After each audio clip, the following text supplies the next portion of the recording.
Hello everyone and welcome back to our YouTube channel Savvy Forensics. So friends, आज के इस video में हम बात करने वाले हैं क्वेश्चन डॉक्यूमेंट्स की 71st पार्ट पर, जहां पर हम समझने वाले हैं प्रिंटिंग प्रोसेस के बारे में। और बेसिकली प्रिंटिंग प्रोसेस आपकी 5 टाइप्स की होती हैं। उसमें से एक टाइप होता है आपका रिलीफ प्रिंटिंग। तो उस रिलीफ प्रिंटिंग के अंदर आपके जो आपका लेटर प्रेस और फ्लेक्सोग्राफी प्रिंटिंग आता है, ये उसके अंडर आते हैं। ठीक है, तो इस वीडियो में हम पूरा ये समझेंगे कि प्रिंटिंग प्रोसेस क्या होते हैं, कितने टाइप्स के होते हैं, और उसमें से जो रिलीफ प्रिंटिंग होता है उसके जो फर्दर क्लासिफिकेशन है उसके बारे में पूरा डिटेल में आज हम समझने वाले हैं। और ये वीडियो आपके नेट के एग्जाम पॉइंट ऑफ व्यू से बहुत इंपॉर्टेंट है, क्योंकि जो आपकी प्रिंटिंग प्रोसेस होती है इसी के बेस पर आपके प्रिंटर की फंक्शनिंग होती है, और इसी के बेस पर ही आप किसी भी तरह के डॉक्यूमेंट को आप ये फाइंड आउट कर सकते हैं कि कौन से पर्टिकुलर टाइप के प्रिंटर से या कौन से प्रिंटिंग प्रोसेस से कोई भी डॉक्यूमेंट को प्रिंट किया गया है। तो ये सारी चीज़ें काफ़ी इंपॉर्टेंट हो जाती हैं। तो जल्दी से स्टार्ट कर लेते हैं। और यहाँ पर सबसे पहले अगर हम बात करें प्रिंटिंग प्रोसेस की, बेसिकली प्रिंटिंग प्रोसेस का मतलब क्या है। सो बेसिकली जो प्रिंटिंग प्रोसेस है एक तरह का आपका मेथड है जो किसी भी डॉक्यूमेंट को आपका जो डिजिटल फॉर्मेट में होता है उसको आपका पेपर पे ट्रांसफ़र कर देता है, यानी कि डिजिटल फॉर्मेट को हार्ड कॉपी में कन्वर्ट करने के लिए जो आपकी मशीन यूज़ करी जाती है, तो उस मशीन में एक मेथड अप्लाई किया जाता है। वो मेथड आपका होता है प्रिंटिंग प्रोसेस। वही चीज़ यहाँ पर लिखी हुई है।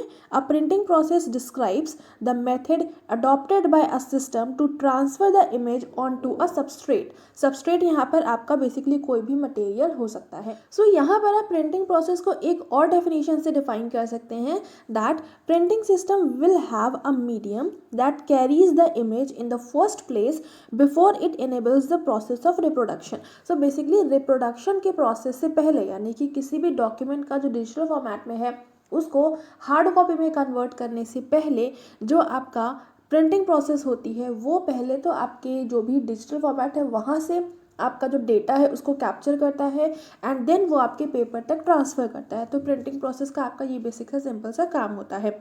Next, getting the printing surface prepared is dependent on the printing process. तो कोई भी जो प्रिंटिंग सर्फेस है वो किस तरह से प्रिपेयर करी जाएगी, किस तरह का आपको पेपर को लेना है या किस तरह का आपकी मटेरियल सबस्ट्रेट होना चाहिए, वो सारी चीज़ें डिपेंड करती हैं कि आपके प्रिंटर में कौन से प्रिंटिंग प्रोसेस का यूज़ किया जा रहा है। ठीक है, तो ये चीज़ आपका काफ़ी इंपॉर्टेंट पॉइंट हो जाता है कि प्रिंटिंग प्रोसेस पर ही आपका डिपेंड करेगा कि आप किस तरह से किसी भी डॉक्यूमेंट का प्रिंट आउट अगर आपको निकालना है तो किस मटेरियल पे निकालना है, किस तरह से निकालना है, वो सारी चीज़ें आपको डिपेंड करेंगी कौन सी प्रिंटिंग प्रोसेस यूज़ हो रही है। सो बेसिकली जो प्रिंटिंग प्रोसेस है वो एक तरह का ऐसा मेथड है जहाँ पर इंक को किस तरह से पेपर तक ट्रांसफ़र करना है, किस डिज़ाइन से उसको पेपर तक ट्रांसफ़र करना है, वो सारी चीज़ें आपकी प्रिंटिंग प्रोसेस पर ही डिपेंड करती हैं। कौन सा मेथड होगा इंक का पेपर तक ट्रांसफ़र होने का, आपका प्रिंटिंग प्रोसेस कहलाता है। आगे मूव करते हैं। और यहाँ पर बेसिकली अगर हम बात करें प्रिंटिंग प्रोसेस के कितने टाइप्स होते हैं, तो इसको हम बेसिकली 5 तरह से क्लासीफाई कर सकते हैं। इसमें से पहला होता है आपका रिलीफ प्रिंटिंग। रिलीफ प्रिंटिंग को हम 2 तरह से क्लासीफाई करते हैं, लेटर प्रेस और फ्लेक्सोग्राफी। क्योंकि जो लेटर प्रेस और फ्लेक्सोग्राफी होता है इसका मेथड लगभग सेम रहता है, तो इसी वजह से इन दोनों को ही हम रिलीफ प्रिंटिंग के अंदर ही क्लासीफाई करते हैं। नेक्स्ट है आपका प्लानोग्राफिक प्रिंटिंग। प्लानोग्राफिक प्रिंटिंग के अंदर आपके 2 आते हैं, ऑफसेट और लिथोग्राफी। कई बार ऑफसेट और लिथोग्राफी को साथ में भी इंक्लूड करके एक ही प्रिंटिंग प्रोसेस की तरह यूज़ करते हैं, तो वो आपका ऑफसेट लिथोग्राफी कहलाता है। ठीक है, नेक्स्ट है आपका रेसेस प्रिंटिंग। तो इसके अंदर आपका ग्रेव्योर और इंटाग्लियो प्रिंटिंग आती है। देन आपका फोर्थ है स्टेंसिल प्रिंटिंग। तो इसके अंदर आपका स्क्रीन प्रिंटिंग आता है, और डिजिटल प्रिंटिंग के अंदर आपका टोनर एंड इंकजेट प्रिंटिंग आती है। ठीक है, तो ये आपके मेजर 5 टाइप के प्रिंटिंग प्रोसेस होती हैं जिसके अंदर फर्दर क्लासिफिकेशन होता है। अब इस वीडियो में हम सिर्फ रिलीफ प्रिंटिंग को समझेंगे कि रिलीफ प्रिंटिंग क्या होती है और इसके जो आपके टाइप्स हैं, प्रिंटिंग प्रोसेस और फ्लेक्सोग्राफी, इसको बाकी के जो टाइप्स हैं वो आपका एक एक करके आपको वीडियो अपलोड होते रहेंगे। ठीक है, तो अभी हम इस वीडियो में रिलीफ प्रिंटिंग को समझेंगे। और बाकी अगर आपको ये वीडियो पसंद आ रहा है तो लाइक कर दीजिएगा, और अगर चैनल पर नए हैं तो चैनल को सब्सक्राइब ज़रूर से कर लीजिएगा। ठीक है, अभी आगे मूव करते हैं और यहाँ पर अब हम बात कर लेते हैं जो आपकी रिलीफ प्रिंटिंग होती है तो वो क्या होती है। सो बेसिकली जो रिलीफ प्रिंटिंग है वो बहुत अर्लीस्ट फॉर्म है प्रिंटिंग की। मतलब सबसे पहले जो आपका यूज़ करा जाता था, जो बेसिक मेथड था, वो आपका रिलीफ प्रिंटिंग ही था। अब यहाँ पर ऐसा नहीं है कि ये अर्लीस्ट फॉर्म है तो इसका अब यूज़ होना बंद हो गया है, ऐसा नहीं है। ये अभी भी बहुत टाइम तक और अभी भी इसका यूज़ करा जाता है, ठीक है। तो ये डोमिनेंट है for a very long time, पहले भी बहुत डोमिनेंट थी और अभी भी बहुत ज़्यादा डोमिनेंट है आपकी रिलीफ प्रिंटिंग। अब रिलीफ प्रिंटिंग में होता क्या है बेसिकली, यहाँ पर एक प्लेट यूज़ करी जाती है। वो प्लेट आपकी किसी भी मेटल की या फिर किसी भी मटेरियल की हो सकती है। जो अगर हम बात करें लेटर प्रेस में क्या रहता है, तो लेटर प्रेस में आपका एक मेटल की प्लेट यूज़ करी जाती है। तो वो प्लेट कुछ इस तरह से होती है और इसके ऊपर कुछ आपके इस तरह से पोर्शंस होते हैं। अब ये क्या होते हैं, जैसे हमने आपका जो बैलिस्टिक्स में पढ़ा था, तो बैलिस्टिक्स में जो राइफल होती है उसकी जो बैरल की बात करें या फिर कोई भी आपका फायर आर्म है उसकी जो बैरल होती है उसके इंटरनल पोर्शन पे कुछ लैंड्स एंड ग्रूव्स अवेलेबल होते हैं। अब लैंड्स क्या होते थे, जो रेज्ड पोर्शन होता है, और ग्रूव्स क्या होते थे, जो आपका डिप्रेस्ड पोर्शन होता था। उसी तरह से यहाँ पर भी जो आपका रेज्ड पोर्शन होता है इसको हम बोलते हैं रिलीफ, और जो आपका डिप्रेस्ड पोर्शन होता है उसको हम बोलते हैं रिसेस। तो यहाँ पर जो आपका इमेज वाली सरफेस होगी, जो आपका इमेज वाला एरिया होगा, यानी कि जहाँ पर आपके लेटर्स, सिंबल्स या नंबर्स अवेलेबल होंगे, वो आपकी जो आपके रेज्ड पोर्शंस होते हैं उसके ऊपर अवेलेबल होते हैं, जो आपका रिलीफ पोर्शन होता है जिसको हम इमेज एरिया भी बोलते हैं। अब यहाँ पर जो नॉन इमेज एरिया होता है यानी कि जिसको हम रिलीफ रिसेस बोलते हैं, तो रिसेस में क्या होता है कि जो आपका रेज्ड पोर्शन नहीं होता है, यानी कि जो दो रेज्ड पोर्शंस होते हैं उनके बीच का जो डिप्रेस्ड पोर्शन होता है उसको हम रेसेस बोलते हैं, जो कि आपका नॉन इमेज एरिया कहलाता है। क्यों कहलाता है, क्योंकि यहाँ से आपकी कोई भी प्रिंटिंग नहीं होती है और ना ही यहाँ पर कोई भी आपके लेटर्स, अल्फ़ाबेट्स या कोई भी सिंबल वगैरह अवेलेबल नहीं होते हैं, ठीक है। ये चीज़ हो गई। इसके अलावा यहाँ पर तो ये चीज़, यही चीज़ लिखी हुई है, in this image, in this the image areas are in relief, यानी कि जो इमेज एरियाज होते हैं इसके ऊपर इमेज अवेलेबल होती है और इमेज यहाँ पर इंग्रेविंग्स के फॉर्मेट में होती है। तो ये आपका रिलीफ पोर्शन होता है जिसको हम रेज्ड होता है, सरफेस जो आपकी नॉर्मल सरफेस होती है उससे ऊपर होता है, और जो नॉन इमेज एरिया होता है वो रेसेस में होते हैं, यानी कि वो नीचे होते हैं, यानी कि जो आपका प्रिंटेड पोर्शन का जो बेसिक मेजर आपका प्लेन रहता है उसके नीचे होते हैं, यानी कि ये वाला पोर्शन हो गया, ठीक है। इस तरह से आप यहाँ पर देख सकते हैं। अब यहाँ पर होता क्या है, जो इंक रहती है जब उसका अप्लाई किया जाता है तो जो भी इंक रहती है वो आपके रिलीफ वाले पोर्शन पे अप्लाई होती है क्योंकि वो आपका रेज्ड पोर्शन है। तो अब जो आपकी इंक रहेगी इसके ऊपर आएगी, तो यही इंक अब आपके जो पेपर है उस तक ट्रांसफ़र होती है, और जो आपके नॉन इमेज एरियाज़ होते हैं यानी कि जो आपके रेसेस वाले एरियाज़ होते हैं यहाँ पर आपकी इंक नहीं जाती है, ठीक है। तो अब यही सेम चीज़ आपकी रिलीफ प्रिंटिंग में होती है। ये आपका बेसिक प्रिंसिपल होता है रिलीफ प्रिंटिंग का। अब अगर हम यहीं पर बात करें लेटर प्रेस की, तो लेटर प्रेस में सेम यही प्रोसीजर यूज़ करा जाएगा। आपकी एक मेटल की प्लेट होगी, इसमें कुछ रेज्ड पोर्शंस होंगे, कुछ डिप्रेस्ड पोर्शंस होंगे। रेज्ड पोर्शंस को हम रिलीफ बोलेंगे और जो डिप्रेस्ड पोर्शन होगा उसको हम रेसेस बोलेंगे। जब इंक अप्लाई होगी तो वो आपके रिलीफ वाले एरियाज़ में आ जाएगी, क्योंकि रिलीफ वाले एरियाज़ में ही आपके जो लेटर्स होते हैं वो अवेलेबल होते हैं, ठीक है। इतना हो गया। अब इसके बाद में with pressure over the substrate, जब यानी कि आपका जो मेटल की प्लेट रहती है, जब आपके पेज के ऊपर आपका प्रेशर जाता है तो उससे आपका जो इंक जिस लेटर पे जो लगी हुई होती है वो लेटर आपका उस पेज तक ट्रांसफ़र हो जाता है। तो कुछ इस तरह से आपका लेटर प्रेस प्रिंटिंग में आपकी प्रिंटिंग होती है। अब यहाँ पर जो इमेज एरिया होता है वही डायरेक्टली आपके पेपर के कांटेक्ट में आता है एंड देन इंक को वो ट्रांसफ़र कर देता है आपके पेपर तक, ठीक है। अब यहाँ पर जो मूवेबल टाइप का हॉट मेटल एरा होता है उसका यूज़ करा जाता है लेटर प्रेस में। मतलब कि जो आपके मेटल की प्लेट होती है जिसके ऊपर आपके रिलीफ और रेसेस वाले पोर्शंस होते हैं, जिसके ऊपर आपके लेटर्स अवेलेबल होते हैं रिलीफ पोर्शन के ऊपर, तो उसी का यूज़ आपका लेटर प्रेस प्रिंटिंग में किया जाता है, ठीक है। आगे मूव करते हैं।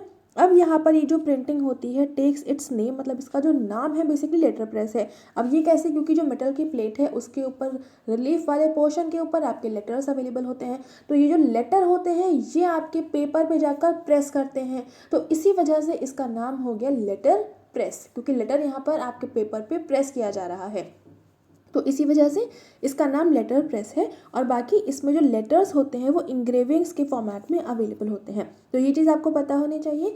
बाकी जो लोगोज हो गए, काफ़ी सारे लोगो होते हैं, डायग्राम्स होते हैं, लेटर्स होते हैं, इलस्ट्रेशंस हैं, तो वो सारे आपके इंग्रेव्ड ब्लॉक्स के फॉर्मेट में ही आपके रिलीफ वाले पोर्शन पर अवेलेबल होते हैं।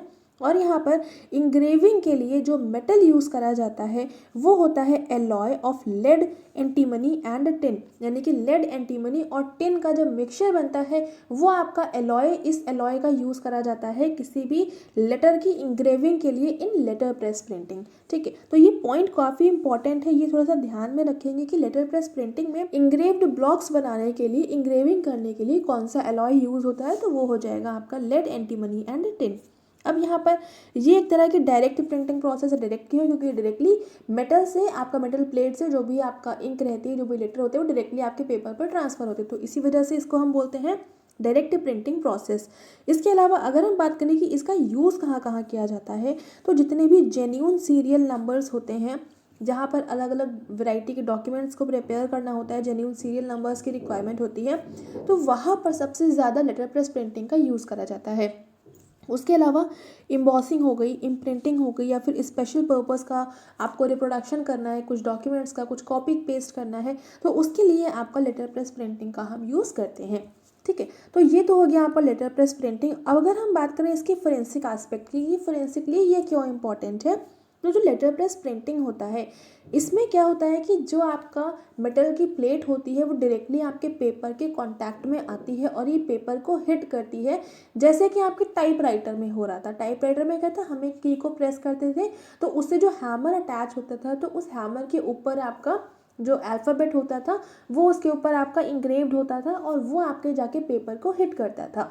तो वही चीज़ है कि यहाँ पर भी आपका सेम पेपर को हिट कर रही है वो मेटल की प्लेट, तो इससे क्या होगा कि आपका प्रेशर अप्लाई होता है पेपर के ऊपर, जिसकी वजह से आपके उस पेपर के ऊपर जहाँ पर भी प्रिंटिंग हुई है वहाँ पर आपके इंडेंटेशन मार्क्स बन जाते हैं, जो आपके लेटर प्रेस प्रिंटिंग को काफ़ी हद तक फाइंड आउट करने में यूज़फुल हो जाते हैं कि अगर इस तरह का कुछ आपको मिल रहा है तो वो पॉसिबिलिटी होती है कि लेटर प्रेस प्रिंटिंग का ही यूज़ करा जा रहा है। ठीक है, और यहाँ पर ये चीज़ इतना मैकेनिकल प्रेशर आपका यूज़ करा जाता है और उसके बावजूद भी जो लेटर प्रेस प्रिंटिंग होती है यहाँ पर जो इमेजेस बनती हैं वो बहुत ही शार्प और बहुत ही क्लीन बनती है। मतलब जो भी आपके लेटर्स होंगे, जो कुछ भी होगा, तो उसके एजेस जो रहते हैं बहुत परफेक्टली फाइन बनते हैं, बहुत ही क्लैरिटी के साथ में बनते हैं।